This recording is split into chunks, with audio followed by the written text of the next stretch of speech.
Hello and welcome to Be Bold, Fierce, Unstoppable channel. Please like and subscribe. We are so blessed to have you here today. And we're going to continue on a book from a pioneer, Neville Goddard. His book today is called Prayer, the Art of Believing. Neville really talks about doing prayer and declarations and really tapping into the omnipotent and the omnipresent. This is one of his great books that I love. I love all of Neville Goddard's books just because he gives us such great insight on how we are able to manifest when we allow for that part of us to heal and recognize that we are more than this human body that we are living in. So today we have 7 chapters. The first chapter we'll be covering today is called Law of Reversibility. Here we go. Prayer is an art and requires practice. The first requirement is a controlled imagination. Parade and vain repetitions are foreign to prayer. Its exercise requires tranquility and peace of mind.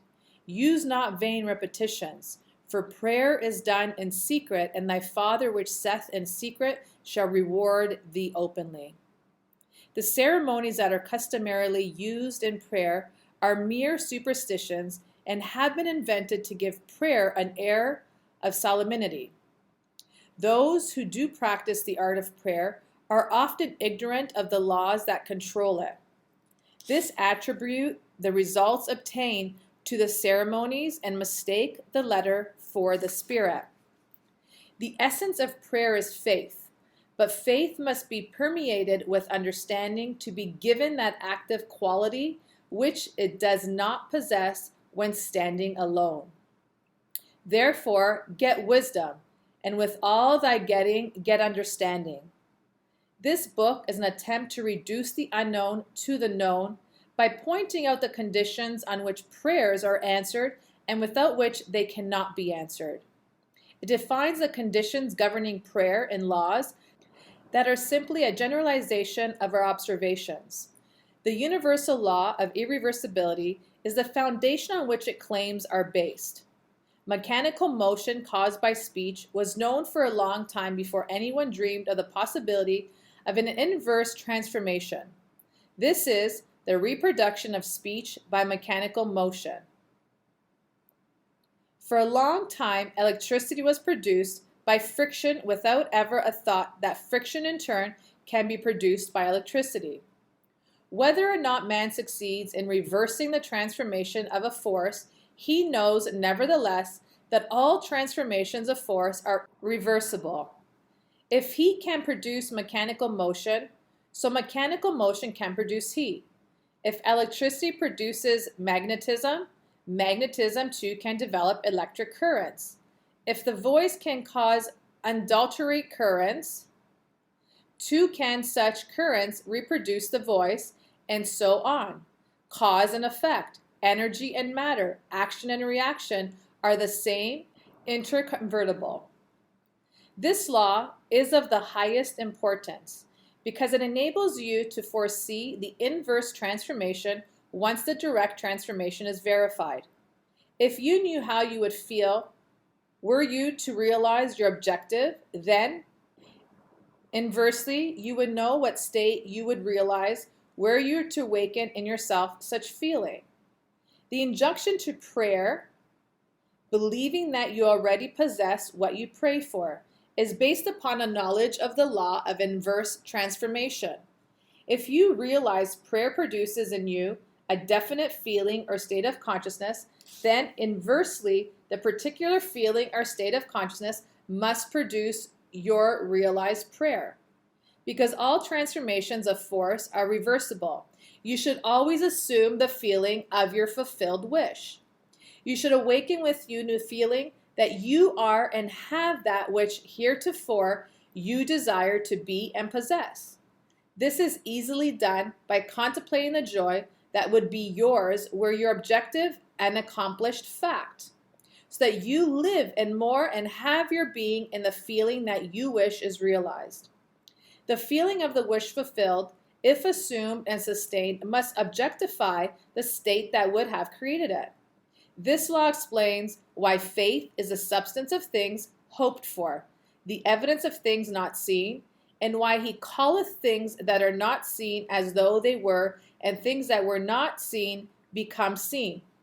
Assume the feeling of your wish fulfilled, and continue feeling that it is fulfilled until that which you feel objectifies itself.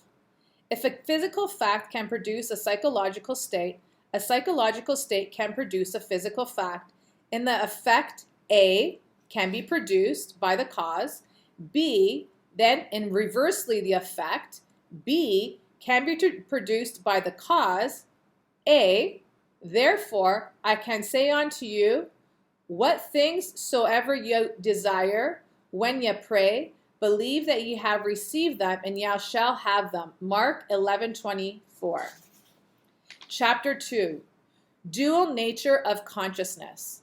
A clear concept of the dual nature of man's consciousness must be the basis of all true prayer. Consciousness includes a subconscious as well as a conscious part. The infinitely greater part of consciousness lies below the sphere of objective consciousness. The subconscious is the most important part of consciousness. It is the cause of voluntary action. The subconscious is what a man is. The conscious is what a man knows. I and my Father are one, but my Father is greater than I. The conscious and subconscious are one, but the subconscious is greater than the conscious. I of myself can do nothing. The Father within me, he doeth the work. I, objective consciousness of myself, can do nothing. The Father, the consciousness. He doeth the work. The subconscious, that is in which everything is known, in which everything is possible, to which everything goes, from which everything comes, which belongs to all, to which all have access. What we are conscious of is constructed out of what we are not conscious of. Not only do our subconscious assumptions influence our behavior, but they also fashion the pattern of our objective existence. They alone have the power to say, let us make man, objective manifestation, in our image after our likeness. The whole of creation is asleep within the deep of man and is awakened to objective existence by his subconscious assumptions. Within that blankness we call sleep, there is a consciousness, an unsleeping vigilance, and while the body sleeps, this unsleeping being releases from the treasure house of eternity and subconscious assumptions of man. Prayer is the key which unlocks the infinite storehouse. Prove me now herewith, said the Lord of hosts, if I will not open you the windows of heaven and pour you out a blessing, that there shall not be room enough to receive it. Prayer modifies or completely changes our subconscious assumption, and a change of assumption in a change of expression. The conscious mind reasons inductivity from observation, experience, and education. It therefore finds it difficult to believe what the five senses and inductive reason deny.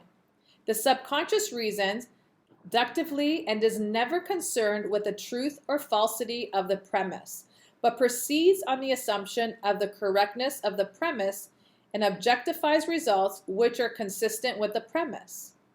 This distinction must be clearly seen by all who would master the art of praying.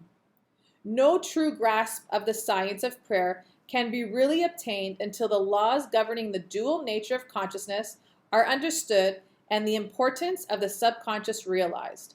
Prayer, the art of believing what is denied by the senses, deals mostly entirely with the subconscious. Through prayer, the subconscious is suggested into acceptance of the wish fulfilled, and reasoning deductively, logically unfolds it to its legitimate end. Far greater is he that is in you than he that is in the world. The subjective mind is a diffused consciousness that animates the world it is. The spirit that giveth life in all substance is a single soul, subjective mind. Through all creation runs this one unbroken subjective mind. Thought and feeling fuse into beliefs impress modifications upon it. Charge it with a mission, which mission is faithfully executes. The conscious mind originated premise. The subject mind unfolds then to their logical ends, where the subjective mind, not so limited, is its initiative power of reasoning. Objective man could not be held responsible for his actions in the world. Man transmits ideas to the subconscious through his feelings. The subconscious transmits ideas from mind to mind through telepathy. Your unexpressed convictions of others are transmitted to them without their conscious knowledge or consent, and if subconsciously accepted by them, will influence their behavior. The only ideas that subconsciously reject are your ideas of them, which they could not wish to be true of anyone. Whatever they could wish for others can be delivered of them. And by the law of belief, which governs subjective reasoning, they are compelled to subjectively accept and therefore objectively express accordingly. The subjective mind is completely controlled by suggestion. Ideas are best suggested when the objective mind is partly subjective, that is, when the objective senses are diminished or held in abeyance. The partly subjective state can best be described in controlled reverie, wherein the mind is passive but capable of functioning with absorption. It is a concentration of attention. There must be no conflict in your mind when you are praying. Turn from what is to what ought to be. Assume the mood of your fulfilled desire, and by the universal law of reversibility, you will realize your desire. Chapter 3, Imagination and Faith. Prayers are not successfully made unless there is a rapport between the conscious and subconscious mind of the operator. This is done through imagination and faith. By the power of imagination, all men, certainly imaginative men, are forever casting forth enchantments, and all men, especially unimaginative men, are continuously passing under their power. Can we ever be certain that it was not our mother, while darning our socks, who began that subtle change in our minds? If I can unintentionally cast an enchantment over persons, there is no reason to doubt that I am able to cast intentionally a far stronger enchantment. Everything that can be seen, touched, explained, argued over is the imaginative man nothing more than a means for his function by reason of his controlled imagination in the deep of himself, where every idea exists in itself and not in relation to something else. In him, there is no need for restraints of a reason, for the only restraint he can obey is the mysterious instinct that teaches him to eliminate all moods other than the mood of the fulfilled desire. Imagination and faith are the only faculties of the mind needed to create objective conditions. The faith required for the successful operation of the law of consciousness is a purely subjective faith and is attainable upon the sensation of active opposition on the part of the objective mind of the operator. It depends on your ability to feel and accept as true what your objective senses deny. Neither the positivity of the subject nor its conscious agreement with your suggestion is necessary, for without his consent of knowledge, he can be given a subjective order which he must objectively express. It is a fundamental law of consciousness that by telepathy we can have immediate communion with another. To establish rapport, you call the subject mentally. Focus your attention on him and mentally shout his name just as you would to attract the attention of anyone. Imagine that he answered and mentally hear his voice. Represent him to yourself inwardly in the state you want him to obtain. Then imagine that he is telling you in the tones of ordinary conversation what you want to hear. Mentally answer him. Tell him of your joy in witnessing his good fortune. Having mentally heard with all the distinctiveness of reality that which you wanted to hear, and having thrilled to the news heard, return to objective consciousness. Your subjective conversation must awaken what is affirmed. Thou shalt decree a thing, and now shall be established unto thee. It is not a strong will that sends thee a subjective word on its mission so much as it is a clear thinking and feeling the truth of the state affirmed. When belief and will are in conflict, belief inevitably wins. But by might, nor by power, but by my Spirit, saith the Lord of hosts. It is not what you want that you attract what you believe to be true. Therefore, get into the spirit of these mental conversations and give them the same degree of reality that you would a telephone conversation. If thou canst believe, all things are possible to him that believeth. Therefore I say unto you, what things soever you desire, when you pray, believe that you receive them, and you shall have them. The acceptance of the end wills the means, and the wisest reflection could not devise more effective means than those which are walked by the acceptance of the end. Mentally talk to your friends as though your desires for them were already realized. Imagination is the beginning of the growth of all forms, and faith is the substance out of which they are formed.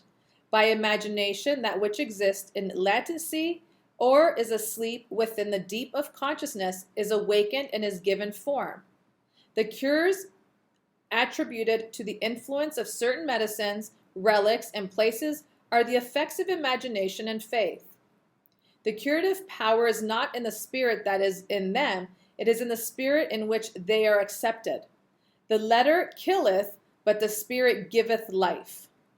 The subjective mind is completely controlled by suggestion, so whether the object of your faith be true or false, you will get the same results. There is nothing unsound in the theory of medicine or in the claims of priesthood for their relics and their holy places. The subjective mind of the patient accepts the suggestion of health conditions on such states, and as soon as these conditions are met, proceeds to realize health. According to your faith, be it done unto you, for all things are possible to him that believeth. Confidence, expectation of a state is the most potent means of bringing it about. The confident expectation of a cure does that which no medical treatment can accomplish. Failure is always due to an antagonistic autosuggestion by the patient, arising from objective doubt of the power of medicine or a relic, or from doubt of the truth of a theory. Many of us, either from too little emotion or too much intellect, both of which are stumbling blocks in the way of prayer, cannot believe that which our sense denies. To force ourselves to believe will end in greater doubt.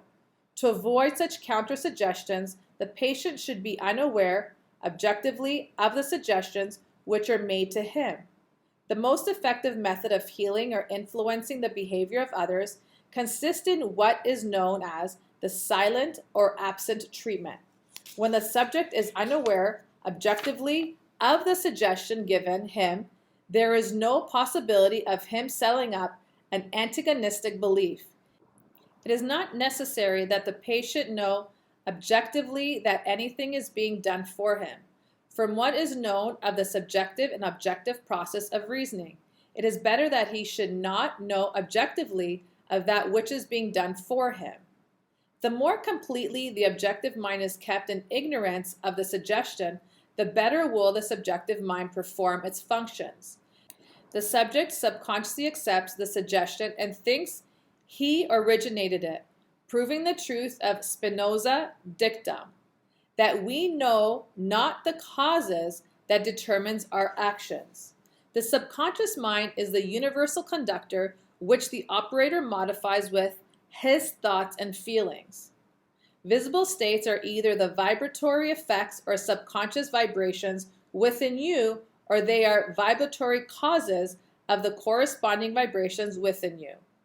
A disciplined man never permits them to be causes unless they awaken in them the desirable states of consciousness. With the knowledge of the law of reversibility, the disciplined man transforms his world by imagining and feeling only what is lovingly a good rapport. The beautiful idea he awakens within himself should not fail to arouse its affinity in others. He knows the Savior of the world is not a human, but the manifestation of that which saved. The sick man's Savior is health, the hungry man's is food, the thirsty man's Savior is water. He walks in the company of the Savior by assuming the feeling of his wish fulfilled.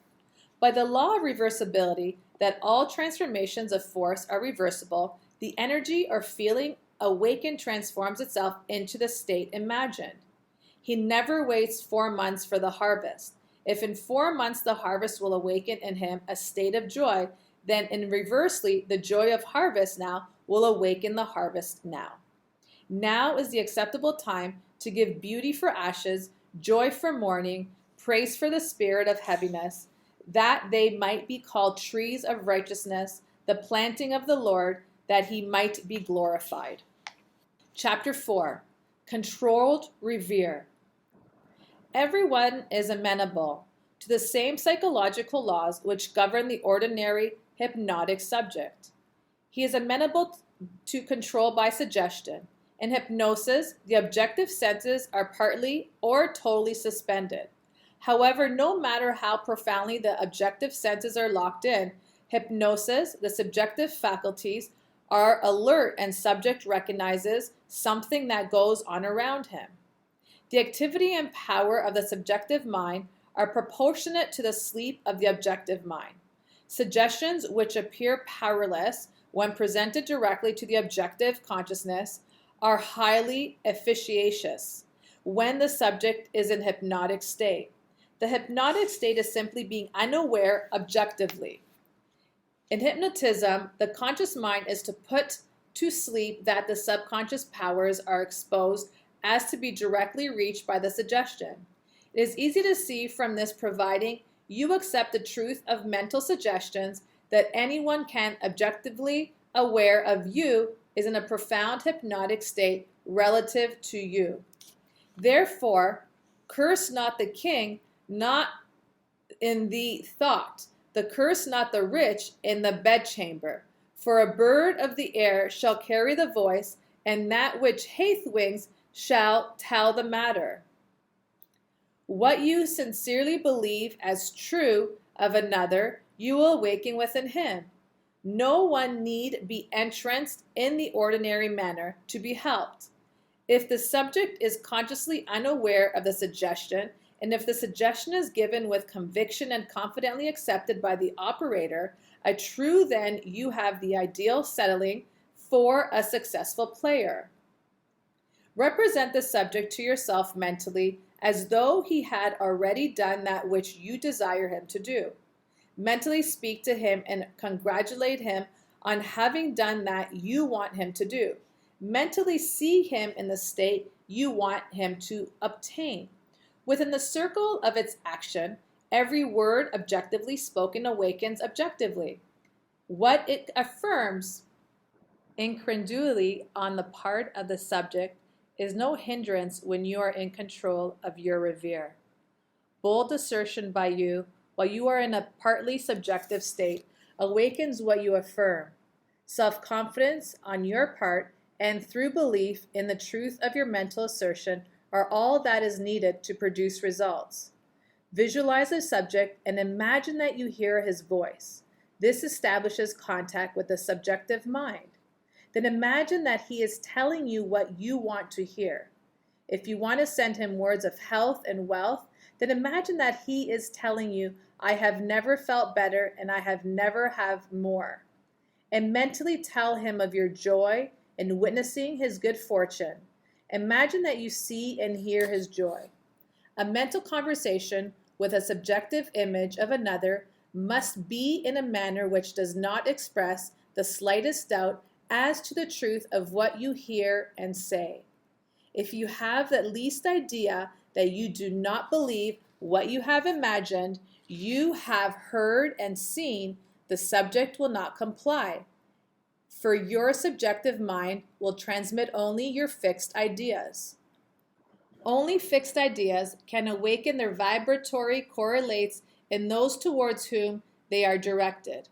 In the controlled revere, ideas must be suggested with the utmost care. If you do not control your imagination in the revere, your imagination will control you. Whatever you suggest with confidence is law to the subjective mind. It is under obligation to objectify that which your mentality affirm. Not only does the subject execute the state affirmed, but he does it as though the decision had come of itself, or the idea had originated by him. Control of the subconscious is dominion over all. Each state obeys one mind's control. Control of the subconscious is accomplished through control of your beliefs, which in turn is the all-potent factor in the visible states. Imagination and faith are the secrets of creation. Chapter 5. Law of Thought Transmission. He sent his word and healed them, and delivered them from their destructions. He transmitted the consciousness of health and awoke its vibratory correlate in one toward whom he was directed. He mentally represented the subject to himself in a state of health and imagined he heard the subject confirm it. For no word of God shall be void of power. Therefore hold fast the pattern of healthful words which thou hast heard. To pray successfully, you must have clearly defined objectives. You must know what you want before you can ask for it. You must know what you want before you can feel that you have it. And prayer is the feeling of the fulfilled desire. It does not matter what it is you seek in your prayer, or where it is, or whom it concerns. You have nothing to do which convinces yourself of the truth of that which you desire to see manifested. When you emerge from prayer, you no longer seek, for you have. If you have prayed correctly, subconsciously assumed the reality of your state sought, and by the law of reversibility, your subconscious might objectify that which it affirms. You must have a conductor to transmit a force. You may employ a wire, a jet of water, a current of air, a ray of light, or any intermediary whatsoever. The principle of the photophone, or the transmission of the voice by light, will help you to understand thought transmission, or the sending of a word to heal another. There is a strong analogy between a spoken voice and a mental voice. To think is to speak low. To speak is to think aloud. The principle of the photophone is this. A ray of light is reflected by a mirror and projected to a receiver at a distant point. Back of the mirror is a mouthpiece. By speaking into the mouthpiece, you cause the mirror to vibrate. A vibrating mirror modifies the light reflected on it. The modified light has your speech to carry, not a speech, but a represented in its mechanical correlate. It reaches the distant station and impinges on a disc within the receiver. It causes the disc to vibrate according to the modification it undergoes, and it reproduces your voice. I am the light of the world. I am the knowledge that I exist is a light by means of which what passes in my mind is rendered visible. Memory, or by ability to mentally see what is objectively present, proves that my mind is a mirror. So sensitive a mirror that it can reflect a thought. The perception of an image in memory in no way differs as a visual act from the perception of my image in a mirror. The same principle of seeing is evolved in both. Your consciousness is the light reflected on the mirror of your mind and projected in space to one of whom you think. By mentally speaking to the subjective image in your mind, you cause the mirror of your mind to vibrate. Your vibrating mind modifies the light of consciousness reflected on it. The modified light of consciousness reaches the one toward whom it is directed and impinges on the mirror of his mind. It causes his mind to vibrate according to the modification it undergoes. Thus, it reproduces in him what was mentally affirmed by you. Your belief, your fixed attitude of mind, constantly modify your consciousness as it is reflected on the mirror of your mind. Your consciousness modified by your beliefs objectifies itself in the conditions of your world. To change your world, you must first change your perception of it. To change a man, you must change your conception of him. You must first believe him to be the man you want him to be and mentally talk to him as though he were. All men are sufficiently sensitive to reproduce your beliefs of them. Therefore, if your word is not reproduced visibly in him toward whom it is sent, the cause is to be found in you, not in the subject. As soon as you believe in the truth of the state affirmed, results follow. Everyone can be transformed. Every thought can be transmitted. Every thought can be visibly embodied. Subjective words, subconscious assumptions, awaken that they affirm. They are living and active and shall not return unto me void, but shall accomplish that which I please and shall prosper in the thing whereto I send them. They are endowed with the intelligence pertaining to their mission, and I will persist until the object of their existence is realized. They persist until they awaken the vibratory correlates of themselves within the one towards whom they are directed. By the moment the object of their creation is accomplished, they cease to be. The word spoken subjectively in quiet confidence will always awaken a corresponding state in the one in whom it was spoken. But the moment its task is accomplished, it ceases to be, permitting the one in whom the state is realized to remain in the consciousness of the state affirmed or to return to his former state. Whatever state has your attention holds your life. Therefore, to become attentive to a former state is to return to that condition. Remember not the former things, and neither consider things of old. Nothing can be added to man, for the whole of creation is already perfected in him. The kingdom of heaven is within you. Man can receive nothing except to be given him from heaven. Heaven is your subconsciousness.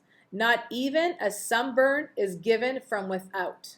The rays without any awakened corresponding rays within. Were the burning rays not contained within man, all the concentrated rays in the universe could not burn him. Were the tones of health not contained within the consciousness of the one whom they are affirmed, they could not be vibrated by the word which it sent.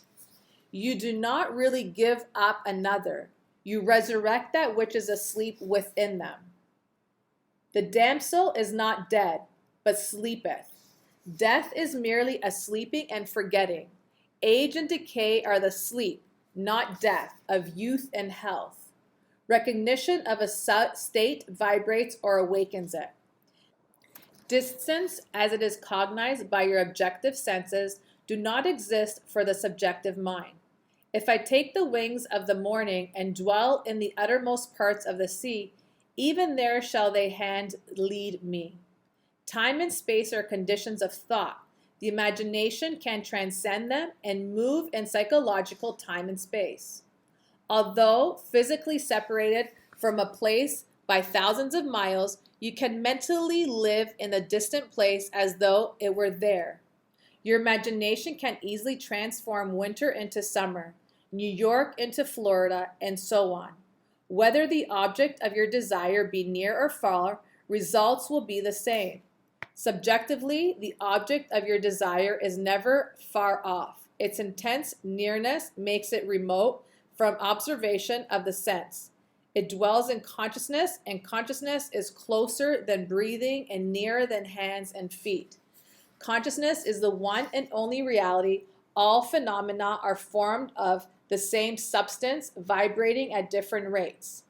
Out of consciousness, I, as man, came, and to consciousness, I, as man, return. In consciousness, all states exist subjectively and are awakened to their objective existence by belief. The only thing that prevents us from making a successful subjective impression on one at a great distance or transforming there into here is our habit of regarding space as an obstacle. A friend 1,000 miles away is rooted in your consciousness through your fixed ideas of him. To think of him and represent him to yourself inwardly in the state you desire him to be, confident that this objective image is as true as it were already objectified, awakens in him a corresponding state which he must objectify. The results will be as obvious as the cause was hidden. The subject will express the awakened state within him and remain unaware of the true case of his action. Your illusion of free will is but ignorance of the cause which make you act. Prayers depend upon your attitude of mind for their success and not upon the attitude of the subject. The subject has no power to resist your controlled objective ideas of him unless the state affirmed by you to be true of him is a state he is incapable of wishing as true of another. In that case, it returns to you, the sender, and will realize itself in you. Provided the idea is acceptable, success depends entirely on the operator, not upon the subject who, like compresses needles in their pivots, are quite indifferent as to what direction you choose to give them. If your fixed ideas is not subjectively accepted by the one toward whom it is directed, it rebounds to you from whom it came. Who is he that will harm you if you be followers of that which is good? I have been young, and now I am old. Yet have I not seen the righteous forsaken, nor his seed begging bread. There shall no evil happen to the just. Nothing befalls us that is not of nature of ourselves. A person who directs a malicious thought to another will be injured by its rebound if he fails to get subconscious acceptance of the other. As you sow, you reap. Furthermore, when you can wish and believe of another, can be wished and believed of you, and you have no power to reject it if the one who desires it for you accepts it as true of you. The only power to reject a subjective word is to be incapable of wishing a similar state of another. To give presupposes the ability to receive. The possibility to impress an idea upon another mind presupposes the ability of that mind to receive that impression. Fools explode the world. The wise transfigures it. It is the highest wisdom to know that in the living universe there is no destiny other than that created out of imagination of man. There is no influence outside of the mind of man. Whatsoever things are lovely, whatsoever are of good report. If there be any virtue and if there be any praise, think on these things. Never accept as true of others what you would not want to be true of you. To awaken a state within another, it must first be awakened within you. What you would transmit to another can only be transmitted if it is believed by you. Therefore, to give is to receive. You cannot give what you do not have, and you have only what you believe. So to believe a state as true of another not only awakens that state within the other, but it makes it alive within you. You are what you believe. Give and you shall receive, full measure pressed down and running over. Giving is simply believing, for what you truly believe of others, you will awaken within them. The vibratory state transmitted by your belief persists upon it, awakens its corresponding vibration in him of whom it is believed. But before it can be transmitted, it must first be awakened within the transmitter. Whatever is awakened within your consciousness, you are.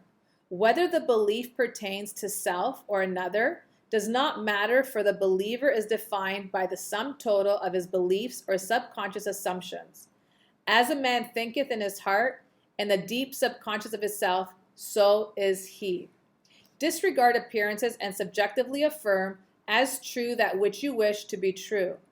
This awakens in you the tone of the state affirmed, which in turn realizes itself in you and in another one of whom it is affirmed. Give and you shall receive. Believes invariably awaken that they affirm. The world is a mirror wherein everyone sees them himself reflected. The objective world reflects the beliefs of the subjective mind. Some people are self-impressed best by visual images, others by mental sounds, and some others by mental actions. The form of mental activity which allows the whole power of your attention to be focused in one chosen direction and the one to cultivate until you can bring all to play on your objective at the same time. Should you have difficulty in understanding the terms visual images, mental sounds, or mental actions, here is an illustration that should make their meaning clear. Images, he sees a piece of music, knowing nothing at all about musical notations. The impression in his mind is purely visual image. B, images, he sees the same piece, but he can read music and can imagine how it would sound when played on the piano. That imagination is mental sound. C, also reads music as is a pianist. As he reads the images himself playing the piece, the imaginary action is mental action. The visual images, mental sounds, and mental actions are creations of your imagination, and though they appear to come from without, they actually come from within yourself. They move as if moved by another, but are really launched by your own spirit from the magical storehouse of imagination.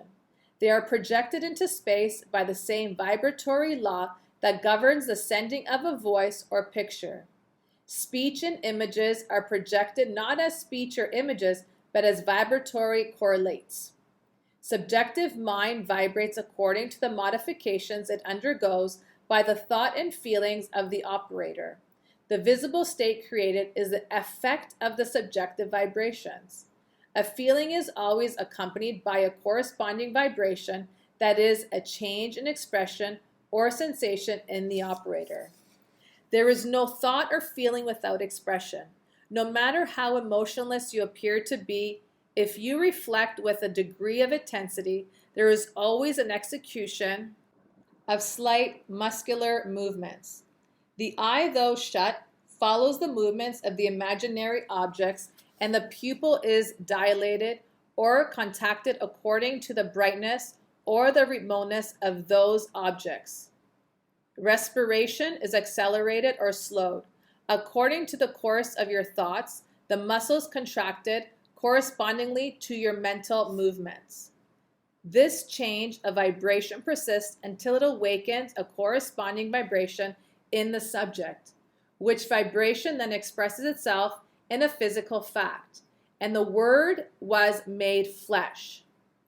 Energy, as you see in the case of radio, is transmitted and received in a field, a place where changes in space occur.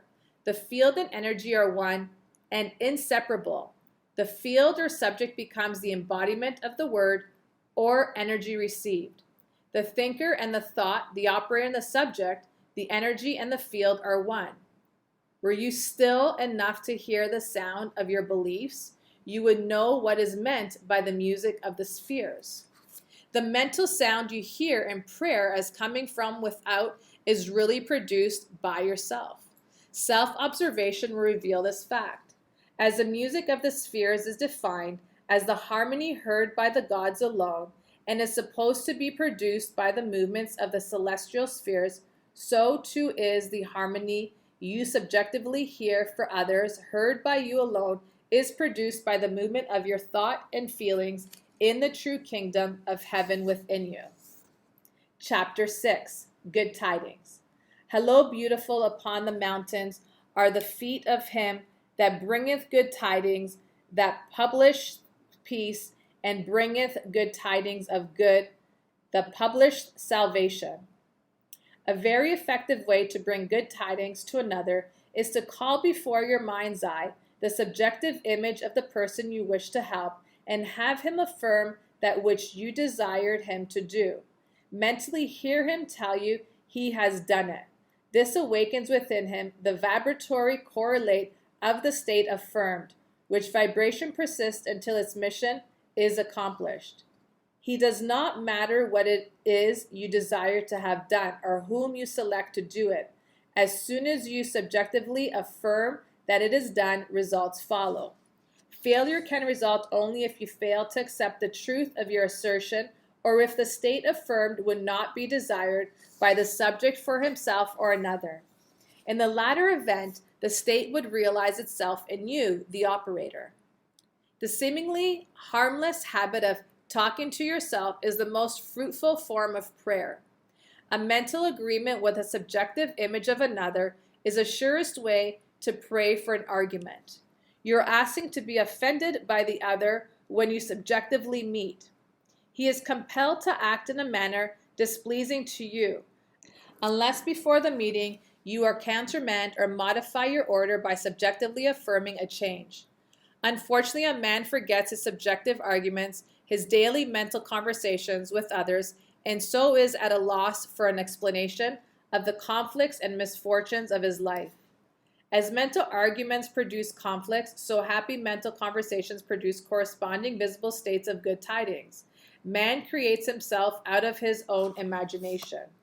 If the state desired is for yourself, and you find it difficult to accept as true what your senses deny, call before your mind's eye the subjective image of a friend, and have him mentally affirm that you are already that which you desire to be. This establishes in him, without his conscious consent or knowledge, the subconscious assumption that you are that which he mentally affirmed, which assumption, because it is unconsciously assumed, will persist until it fulfills its mission. Its mission is to awaken in you its vibratory correlate, which vibration, when awakened in you, realize itself as an objective fact.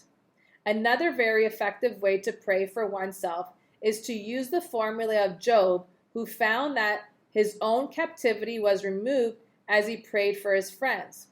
Fix your attention on a friend and have the imaginary voice of your friend tell you that he is or has that which is comparable to that which you desire to be or have. As you mentally hear and see him, feel the thrill of this good fortune and sincerely wish him well. This awakens in him the corresponding vibration of the state affirmed, which vibration must then objectify itself as a physical fact. You will discover the truth of the statement, "Blessed are the merciful, for they shall receive mercy." The quality of mercy is twice blessed. It blesses him who taketh and him who giveth. The good you subjectively accept as true of others will not only be expressed by them, but a full share will be realized by you. Transformations are never total. Force A is always transformed into more than a force B. A blow with a hammer produces not only a mechanical concussion, but also heat, electricity, a sound, a magnetic change, and so on. The vibratory correlate is a subject, is not the entire transformation of the sentiment communicated. The gift transmitted to another is the divine measure, pressed down, shaken together, and running over, so that after 5,000 are fed from the 5 loaves and 2 fish, 12 baskets full are left over. Chapter 7, The Greatest Prayer. Imagination is the beginning of creation. You imagine what you desire, and then you believe it is true. Every dream could be realized by those self-disciplined enough to believe it. People are what you choose to make them. A man is according to the manner in which you look at him. You must look at him with different eyes before he will objectively change. 2 men looked for prison bars. One saw the mud and the other saw the stars. Centuries ago, Isaiah asked the question, "Who is blind but my servant, or deaf as my messenger that I sent? Who is blind as he is the perfect, as the blind as the Lord's servant?" The perfect man judges not after appearances, but judges righteously. He sees others as he desires them to be. He hears only what he wants to hear. He sees only good in others. In him is no condemnation, for he transforms the world with his seeing and hearing. The king that sitteth on the throne scattereth the evil with his eye. Sympathy for living things, agreement with human limitations, is not in the consciousness of the king, because he has learned to separate their false concepts from their true being. To him, poverty is but the sleep of wealth. He does not see caterpillars, but painted butterflies to be. Not winter, but summer sleeping. Not man in want, but Jesus sleeping. Jesus of Nazareth, who scattered the evil with his eye, is asleep in the imagination of every man. And out of his own imagination must man awaken him by subjectively affirming, I am Jesus. Then and only then will he see Jesus. The man can only see what is awake in himself. The holy womb is man's imagination. The holy child is the conception of himself, which fits Isaiah's definition of perfection. Heed the words of St. Augustine. Too late have I loved thee, for behold, thou wert within, and it was without I did seek thee. It is your own consciousness that you must turn as the only reality. There and there alone, you awaken that which is asleep.